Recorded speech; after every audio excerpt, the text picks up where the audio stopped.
अस्सलाम वालेकुम जी। उम्मीद है तमाम लोग ठीक ठाक होंगे, खैर खैरियत से होंगे। मैं ठीक ठाक हूँ अल्हम्दुलिल्लाह। मोस्ट प्रोबेबली हो सकता है आप लोगों ने उड़ती उड़ती खबर सुनी होगी कि 5 से 6 कंट्रीज़ हैं जिनके ऊपर जो है वो यूएई ने वीज़ा बैन लगा दिया परमानेंटली, जिसके अंदर अफ्रीका के रीजन्स हैं। आई गेस युगांडा है, उसके अलावा अफ़गानिस्तान है, बांग्लादेश है और लेबनान है, कैमरून है और एक आधा आई गेस और कंट्री है।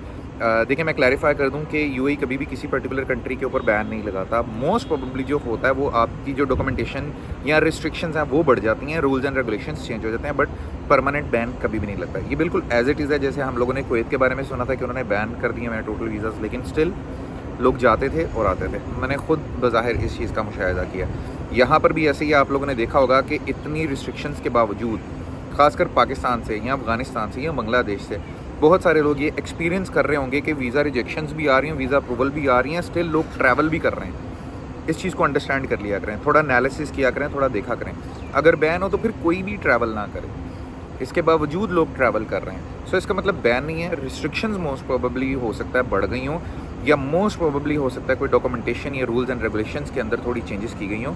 बैन नहीं किया गया होगा, ख़ासकर बांग्लादेश, अफ़गानिस्तान, ये जितनी भी 5 से 6 कंट्रीज़ के मैंने नाम लिए हैं।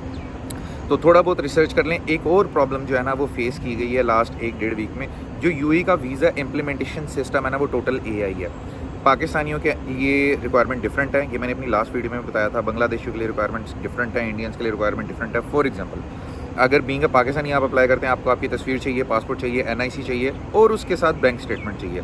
अगर स्पॉन्सरशिप ले रहे हैं किसी शख्स से, तो स्पॉन्सर का यहाँ का जो एमिरेट्स आईडी है वो चाहिए होगा, डेफिनेटली उसकी बैंक स्टेटमेंट चाहिए होगी। देखा जाएगा आपकी 8000 प्लस सैलरी है, यहाँ का लिविंग स्टाइल कैसा है, यहाँ पे हर एक चीज़ ना यूएई पास के थ्रू यहाँ हर एक चीज़ कनेक्टेड होती है।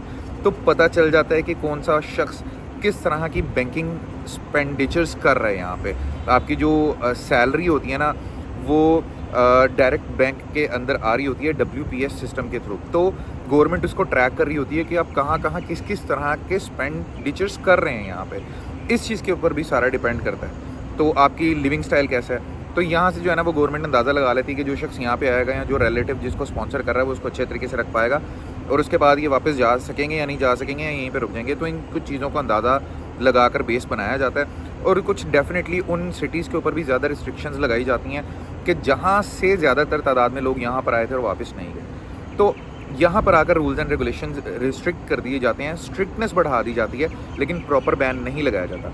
इसी तरीके से अगर मैं इंडियंस की बात करूँ तो सिर्फ पासपोर्ट चाहिए होता है और तस्वीर चाहिए होती है, बट स्टिल इसके बावजूद वहाँ पे भी अक्सर वीज़ा रिजेक्शंस हो जाती हैं। दोबारा अप्लाई करें तो निकल भी आता है। थर्ड, इसी तरीके से बांग्लादेश की डिफरेंट रिक्वायरमेंट्स हैं। फिर फोर्थ, अगर जिस एजेंट के थ्रू आप अप्लाई कर रहे हैं अगर उसका ट्रैक रिकॉर्ड बुरा है, फॉर एग्जाम्पल उसके ज़्यादातर वीज़ा रिजेक्शंस में आए थे, तो फिर तो खैर अल्लाह ही हाफिज़ है, वो रिजेक्ट हो गई होगा वीज़ा। मगर यहाँ पर बदकिस्मती वाली बात यह है कि हमें पता नहीं होता कि किस ट्रैवल एजेंट के जो वीज़ा थे वो ज़्यादातर तादाद में रिजेक्ट हुए हैं। तो ये कुछ छोटी छोटी चीज़ें हैं जो जमा हो जाती हैं रिजेक्शंस के अकॉर्डिंगली। पता चल जाता है लोगों को आइदर कि उनका वीज़ा रिजेक्ट हुआ है या अप्रूव हुआ है, बट टोटल बैन नहीं लगता किसी भी कंट्री में।